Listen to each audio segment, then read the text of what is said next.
कहानी सुनाऊं उससे पहले एक ज़रूरी बात आपको बता दूं। आपको पता है कि अभी लास्ट थर्सडे को 2 जैन को पूरी क्राइम तक की टीम, जैसे कि हर साल एक साथ होती है, कहीं बाहर जाकर पार्टी करती है, घूमती है, फिरती है, तो पूरी टीम इस बार उत्तराखंड टिहरी गई थी, टिहरी डैम देखने के लिए, फिर टिहरी झील, और 4 दिन पूरी टीम ने खूब मस्ती की और हर चीज़ को कैमरे में रिकॉर्ड किया। तो जो हम लोग आपको दिखाते हैं कैमरे के सामने, हम कितने सीरियस कहानी सुनाते हैं, क्या करें। क्राइम सब्जेक्ट ही ऐसा है जिसमें हंसते मुस्कुराने का मौका मिलता ही नहीं है, क्योंकि इसमें सिर्फ दुख तकलीफ आहें यही सब होती है। बट हम सब भी इंसान हैं, अपने पेशे से अलग हमारी भी वैसी दुनिया, हम भी आप जैसे लोग हैं। तो जब बाहर जाते हैं तो फिर खुशी का कोई पल छोड़ते नहीं हैं। तो कैमरे में वो सारी खुशियों के छोटे छोटे पल, वो शरारतें, वो बदमाशियाँ, सारी चीज़ें, वो गाना, वो टीम का डांस करना, वो खाना पीना, सारी चीज़ें रिकॉर्ड हुई हैं। आज जब कहानी ख़त्म करूँगा, उस कहानी के बाद इस पूरे ट्रिप की, जिसका नाम बाकायदा जो हमारे सबके लाडले ख़ास हैं अमित सिंह, उन्होंने इसका एक थीम सॉन्ग बनाया क्राइम तक की पार्टी का, और एक इसका नया नाम भी दिया इस ट्रिप का, द क्रिमिनल ट्रिप, करोड़ी वारदाती जश्न। तो बाकायदा एक गाना भी इसका तैयार हुआ, बाकायदा पूरा कंपोज हुआ वो गाना। तो वो गाना भी है, वो ट्रिप की झलकियाँ भी हैं, वो तमाम चीज़ें। जैसे ही ये कहानी ख़त्म करूँगा उसके बाद वो वीडियो प्ले कर दूँगा, तो कहानी के आखिर में। लेकिन उससे पहले आज की कहानी। कई ऐसे केस होते हैं जिसमें जब पुलिस इन्वेस्टिगेशन करती है तो वाकई उस इन्वेस्टिगेशन की कहानी को सुनकर मतलब एक रोमांच पैदा होता है। लगता है कि हाँ, जैसे जासूसी की दुनिया जिसमें थ्रिलिंग होती है, थ्रिल पैदा करती है। काश सारे पुलिस वाले सारे केस की जांच ऐसे ही करें। 19 साल पहले 3 कत्ल होता है, एक माँ का, और सिर्फ 17 दिन के 2 जुड़वा बच्चों का, जो दोनों बेटियां थीं, 17 दिन पहले पैदा हुई थी। और 19 साल बीत जाते हैं। इस केस को पुलिस से लेकर सीबीआई को सौंपा जाता, सीबीआई भी कुछ नहीं कर पाती, ठंडे बस्ते में है। और फिर कैसे टेक्नोलॉजी ने और केरल पुलिस के कुछ अफसरों, पुलिस अफसरों के दिमाग में 19 साल बाद ये केस, जो कायदे से सीबीआई की है, फिर भी उस केरल पुलिस की बदौलत इसको सुलझाया गया। बहुत ही दिलचस्प और बहुत ही ज़बरदस्त कहानी है। इस कहानी की शुरुआत होती है 2005 में, केरल के कोल्लम डिस्ट्रिक्ट में। इसी डिस्ट्रिक्ट में एक लड़की रहा करती थी, उसका नाम था रंजनी। रंजनी के पड़ोस में एक लड़का रहा करता था, उसका नाम था देविल कुमार। आस पड़ोस में रहने की वजह दोनों की रोज़ाना मुलाकात होती है। मुलाकात धीरे धीरे दोस्ती में बदली, फिर प्यार हो गया। इस बीच में देविल भारतीय सेना ज्वाइन कर लेता है, इंडियन आर्मी। और इंडियन आर्मी ज्वाइन करने के बाद उसकी पोस्टिंग जो थी वो पठानकोट कैंप में थी। अब इधर दोस्ती प्यार, कुछ वक्त के बाद अचानक रंजनी प्रेग्नेंट हो जाती है। शादी अभी हुई नहीं थी। अब जब प्रेग्नेंट हुई तो जाहिर सी बात है, समाज है, बिरादरी है, क्या कहेंगे। लेकिन रंजनी को मालूम था कि देविल उससे प्यार करता है, दोनों शादी करेंगे। उसने देविल को बताया कि मैं प्रेग्नेंट हूँ, अब शादी कर लेते हैं। लेकिन देविल ने अचानक अपना रूप बदला। उसने कहा नहीं, अभी शादी नहीं करेंगे और तुम जाकर एबॉर्शन करा लो। अब रंजनी को बड़ा अजीब लगा, क्योंकि वो उसे अपनी प्यार की निशानी मानती थी। लेकिन देविल कह रहा है एबॉर्शन करा लो। इस बात पे दोनों में झगड़ा हुआ। उस झगड़े के बाद देविल केरल से निकलकर पठानकोट अपने कैंप में वापस चला गया। इधर रंजनी ने ठान लिया कि वो किसी भी कीमत पर एबॉर्शन नहीं कराएगी, क्योंकि वो उसे अपने प्यार की निशानी मानती थी। माँ को भी उसने अपने समझाया, माँ भी पहले थी कि क्या कहेंगे लोग, लेकिन उसने कहा कोई नहीं। उसके बाद जब धीरे धीरे वक्त बीता और डिलीवरी का टाइम आया तो उसने अपना घर छोड़ दिया, दूसरे शहर में पहुंची, तिरुवनंतपुरम में। और वहां जाकर फिर एक अस्पताल में जब ड्यू डेट आया, डिलीवरी की डेट आई, तो एक अस्पताल में दाखिल हो गई। अब अस्पताल में दाखिल है, डॉक्टर कह रहे हैं कि या तो सिजेरियन होगा या फिर अपने आप बच्चा पैदा हो सकता है। जब वो अस्पताल में थी अपने माँ के साथ, तभी वहाँ पे एक नौजवान आता है। वो बताता है कि मेरा नाम अनिल है और मैंने देखा आपका केस, तो सिजेरियन में ब्लड की ज़रूरत होती है। तो अगर ऐसी ज़रूरत होगी तो मैं खून देने को तैयार हूँ। माँ रंजनी से मिलाती उसे, फिर लगता आज के ज़माने में भी इतने अच्छे और शरीफ लोग हैं। तो खैर अब वो उसी अस्पताल में रहता है और डिलीवरी का इंतज़ार कर रहा है। इत्तेफाक से डिलीवरी हुई, सिजेरियन की ज़रूरत नहीं पड़ी, न ब्लड की ज़रूरत पड़ी।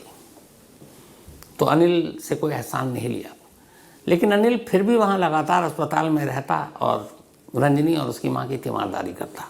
माँ बेटी उसके इस व्यवहार से बहुत खुश थे। जब डिलीवरी हो गई, अब अस्पताल से छुट्टी का वक्त आया, तो एक रोज़ अनिल कहता है रंजनी की माँ से कि अगर अब आप अपने वापस कोल्लम डिस्ट्रिक्ट गांव में जाएंगी तो लोग क्या कहेंगे। अच्छा, जो डिलीवरी हुई वो जुड़वा 2 बेटियां पैदा हुई थी रंजनी को, बहुत ही प्यारी सी। तो उसने कहा, 2 जुड़वा बच्चों को लेकर आप गांव जाओगे, सबको पता है आपकी शादी हुई नहीं है अभी, आप 1-1.5 महीने पहले तो वहाँ से निकली हो, तो बदनामी होगी, लोग क्या कहेंगे। माँ बेटी को लगा ये तो सच है। तो फिर उसने एक आइडिया दिया। उसने कहा कि आप अपने गांव जाने की बजाय, मेरा गांव है एक, जानता हूँ वहाँ कुछ लोग हैं, वहाँ एक किराए पे घर लेकर मैं आपको देता हूँ और कुछ वक्त तक आप वहीं रहो, जब तक कि सारी चीज़ें सेटल ना हो जाए, किसी को पता भी नहीं चलेगा। बाद में अगर आप 6 महीने 1 साल बाद जाती हैं तो कोई पूछेगा भी नहीं, तब तक तो बताया जा सकता है शादी हो चुकी थी, बच्चा हुआ है। रंजनी और उसकी माँ तैयार हो जाती है और उसके बाद वो उसको वो जो अजनबी जिसने नाम अपना अनिल बताया था, उसे एक गांव में एक घर किराए पर लेकर देता है और वो दोनों वहीं रहने लगते हैं। धीरे धीरे वक्त बीतता है। 10 फरवरी 2006, अब ये तारीख आती है, 10 Feb 2006। 10 फरवरी 2006 को अचानक एक रोज़ टिविल, जो अब तक गायब है सीन से, जिसने रजनी को प्रेग्नेंट किया, शादी करने से इनकार किया, उस वक्त बोला बाद में करेंगे, फिर ये कहा कि अबॉर्शन करा लो, वो अचानक घर पे दस्तक देता है। रंजनी दिविल को देखकर खुश हो जाती है कि शायद वो बदल गया। माँ भी खुश हो जाती है कि चलो देर से ही सही, आए तो सही। दिविल आता है, बड़े प्यार से बात करता है, फिर अचानक कहता है कि देखो इन बच्चों की बर्थ सर्टिफिकेट बनाने हैं, उसके लिए ग्राम पंचायत के दफ्तर जाना पड़ेगा। तो वो कहता है कि अस्पताल के जो कागजात हैं वो रंजनी की माँ को देता है और कहता है कि आप इन कागजात को लेकर ग्राम पंचायत के दफ्तर चली जाइए और वहाँ जाकर बर्थ सर्टिफिकेट बन जाएगा। माँ घर से निकल जाती है। अब घर के पीछे माँ के बाद सिर्फ दिविल, रंजनी और 2 17 दिन पुरानी जुड़वा बेटियाँ। दोपहर बाद करीब 3 घंटे बीत जाते हैं। माँ अब घर लौटती है। घर लौटती है, जब दरवाज़ा खोलती है माँ के होश उड़ जाते हैं, चीखें निकल जाती हैं। बिस्तर पर रंजनी की खून से लथपथ लाश पड़ी थी और उसके बराबर में उसकी दोनों मासूम बच्चियों की लाश पड़ी थी। तीनों का गला काट कर उन्हें मार डाला गया था। ये देखते ही रंजनी की माँ बेहोश हो जाती है। आस पड़ोस में चीख सुनकर लोग आते हैं, पुलिस को खबर देते हैं, पुलिस आती है, तफ्तीश होती है, तो पता चलता है कि उस वक्त वहाँ एक और शख्स आया था मोटरसाइकिल पर। कुछ लोगों ने उस मोटरसाइकिल का नंबर नोट कर लिया था, क्योंकि मोटरसाइकिल शायद कुछ अलग थी। तो पुलिस तफ्तीश करती है, नंबर उसके पास। पुलिस अब नंबर को जब चेक करती है तो पता चला कि ये जो मोटरसाइकिल है एक राजेश नाम के शख्स के नाम पर रजिस्टर्ड है। अब उधर माँ बताती है पुलिस को कि आज ही दिविल आया था और वो उसी ने मुझे ग्राम पंचायत के दफ्तर भेजा था। तो पुलिस को लगा कि दिविल इसके पीछे है। उधर उस बाइक के नंबर से पता चला कि राजेश जो शख्स है वो इंडियन आर्मी में ही है, यानी दिविल भी इंडियन आर्मी में और राजेश भी इंडियन आर्मी में। अब 2 आर्मी मैन और घर के अंदर 3 लाश। पुलिस फौरन इधर ढूंढती है, फिर पता चलता है कि दोनों पठानकोट के कैंप में है, आर्मी के पोस्टेड। केरल पुलिस की एक टीम पठानकोट पहुंचती है। वहां जाने के बाद पूछताछ करती है तो पता चला कि दोनों कैंप में बिना किसी इन्फॉर्मेशन के गायब हैं ड्यूटी से, यानी एक तरह से भाग गए। अब जितने भी रिश्तेदार इधर उधर पुलिस ढूंढने की कोशिश करती है, कोई सुराग नहीं मिलता। धीरे धीरे वक्त बीतता है। 2006 से 2010 आ गया। 2010 में केरल पुलिस से ये केस लेकर रंजनी की मां के कहने पर सीबीआई को सौंप दिया जाता है। जब सीबीआई को ये केस सौंपा जाता है और सीबीआई दोबारा से रंजनी का स्टेटमेंट लेती है तो सीबीआई को एक जानकारी मिलती है, पता चलता है कि जब उसकी जुड़वा बेटियां पैदा हुई और वो घर आई, 10 फरवरी से पहले की बात है ये, और उसे लगा कि एक बार भी देविल ने पलट कर पूछा नहीं कि क्या हुआ, अबॉर्शन कराया या डिलीवरी की। अब जुड़वा बच्ची हो गई, उसके अंदर गुस्सा भी था। उसने स्टेट विमेन कमीशन में एक एप्लीकेशन डाल दी थी, राज्य महिला आयोग केरल में, कि ये 2 मेरी बेटियां हैं और इन बेटियों का बाप जो है वो डेविल है, जो इंडियन आर्मी में काम करता है। उसने उसका पूरा एड्रेस, उसके कैंप का नंबर, सब कुछ दे दिया और कहा कि मैं चाहती हूँ कि डीएनए टेस्ट हो कि बच्चियाँ डेविल की हैं, और डीएनए टेस्ट कराने के बाद ये हो कि फिर वो अपनाए और शादी करे। अब उसने ये अर्ज़ी दे दी थी और ये इत्तेफाक से ही उसने जो अर्ज़ी दी थी ये फरवरी के फर्स्ट वीक में, शुरुआत में ही दी थी, 2 या 3 फरवरी 2006 को। और इस अर्ज़ी के देने के 1 हफ्ते के बाद 10 फरवरी को रंजनी और उसकी दोनों बेटियों का कत्ल हो जाता है। अब कैंप, इंडियन आर्मी, घर, हर तरफ राजेश और देविल के पुलिस ढूंढ रही है, मिल नहीं रहा। 2010 में सीबीआई को केस, सीबीआई भी हर तरफ तफ्तीश कर रही है, कोई सुराग नहीं। धीरे धीरे वक्त बीतता जाता है, वक्त बीतता गया, लेकिन इन दोनों का कोई सुराग नहीं मिला। पहले केरल पुलिस ने, बाद में सीबीआई ने भी ठंडे बस्ते में केस डाल दिया, एक चार्जशीट ज़रूर तैयार की, कोर्ट में पेश किया और कहा कि ये कातिल तो यही दोनों हैं जो इंडियन आर्मी में सर्विसमैन थे, लेकिन इनका कोई सुराग नहीं, हमने हर तरह ढूंढ लिया, तब इसको एक तरह से क्लोजर रिपोर्ट ही माना जाए। तो एक क्लोजर रिपोर्ट भी हो गई, ढूंढना बंद हो गया, वक्त बढ़ता गया आगे, धीरे धीरे वक्त बीता। अब आ गया 2024। 2024 में अचानक केरल पुलिस ने एक अपना नया डिपार्टमेंट खोला था। उस डिपार्टमेंट में ये था कि टेक्निकल सर्विलांस के ज़रिए, टेक्नोलॉजी का या डिजिटल का नया इस्तेमाल करके पुराने गड़े मुर्दे उखाड़ना, पुराने केसों को सुलझाना। तो उसी वक्त एडीजी लॉ एंड ऑर्डर वहाँ पे केरल के जो है मिस्टर मनोज अब्राहम, जब पुराने केसेस को खंगालने की बात आई नई टेक्नोलॉजी के ज़रिए, जैसे यूएस में या बाकी यूरोप में होता है डीएनए और ये फलाना सैंपल से, तो उन्होंने कहा कि हम भी कुछ पुराने केस जब तक अनसॉल्व है उसको सुलझाते हैं। आजकल हर स्टेट में ये चलन चल रहा है। तो जब अनसॉल्व केसेस की लिस्ट आई तो अचानक एडीजीपी लॉ एंड ऑर्डर के सामने रंजनी का केस आ गया। उन्होंने देखा, लेकिन फिर जब फाइल पढ़ी तो पता चला ये केस तो सीबीआई को सौंप दिया गया है। तो केरल पुलिस का इस केस से कोई लेना देना नहीं। लेकिन पता नहीं क्यों एडीजी लॉ एंड ऑर्डर को लगा कि हमारा लेना देना नहीं है, लेकिन हमारे स्टेट की महिला है और 2 मासूम बच्चियों का कत्ल हुआ। 19 साल बीत गए, आज तक कातिल पकड़ा नहीं गया। तो ये हमारे पेशे पे एक कलंक है। केस चाहे सीबीआई को सौंप दिया गया हो, पर हम लोग भी इस केस की तफ्तीश करते हैं अनऑफिशियल। अब ये बड़े कलेजे की बात होती है कि दूसरे एजेंसी केस की जांच करे, आपके उसमें टांग अड़ाएंगे। लेकिन केरल के इन एडीजीपी लॉ एंड ऑर्डर जो मनोज अब्राहम है, उन्होंने ठान लिया। उन्होंने अपनी टेक्निकल टीम को कहा कि इसकी तफ्तीश करो। अब कैसे तफ्तीश करें, 19 साल तो हो गए। तो उस वक्त की फाइल में कुछ फ़ोटोग्राफ्स थे, बाकी फाइल तो दे दी गई थी सीबीआई को, लेकिन फ़ोटोग्राफ्स सारे मौजूद थे। फ़ोटोग्राफ्स राजेश के और फोटोग्राफ्स देविल के, 2006 के। अब 2006 और 2024 और ये 25 आ गया, तो 19-20 साल हो गए। उस वक्त के फ़ोटोग्राफ्स, वो जवानी के फ़ोटोग्राफ्स होंगे, अब उनकी उम्र बिल्कुल डबल हो गई। तब कैसे लगते थे, अब कैसे लगेंगे, ये कैसे पता। तो फिर ये हुआ कि चलो इस केरल पुलिस की डिजिटल विंग में सारी टेक्नोलॉजी, जो नए सॉफ्टवेयर सब मौजूद थे। इन्होंने कहा एआई के ज़रिए हम कोशिश करते हैं। एआई मतलब आर्टिफिशियल इंटेलिजेंस। बहुत सारे सोशल मीडिया पर देखते हैं आप कि आज आपकी तस्वीर ऐसे है, 10 साल पहले कैसी होगी, वो सारे सॉफ्टवेयर हैं। आप बुढ़ापे में कैसे दिखेंगे, बचपन में कैसे दिखते थे।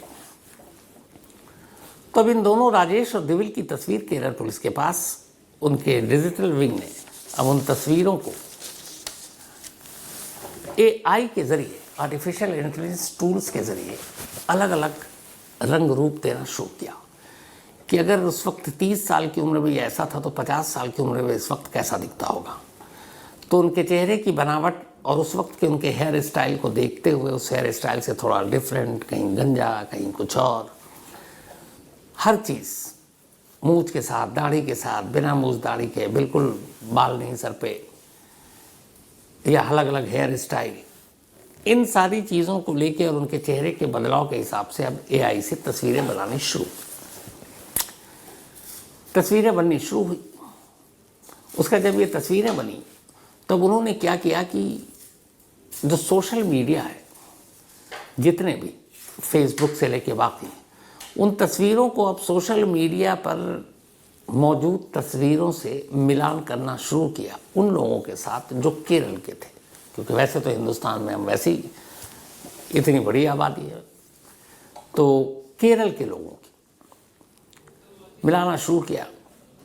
पूरी दुनिया में जितने भी केरल के लोग हैं उनकी तस्वीरों से जो सोशल मीडिया पर अवेलेबल थी उसके साथ जो AI ने तस्वीर बचाई उसका मिलान जो बनाई शुरू किया।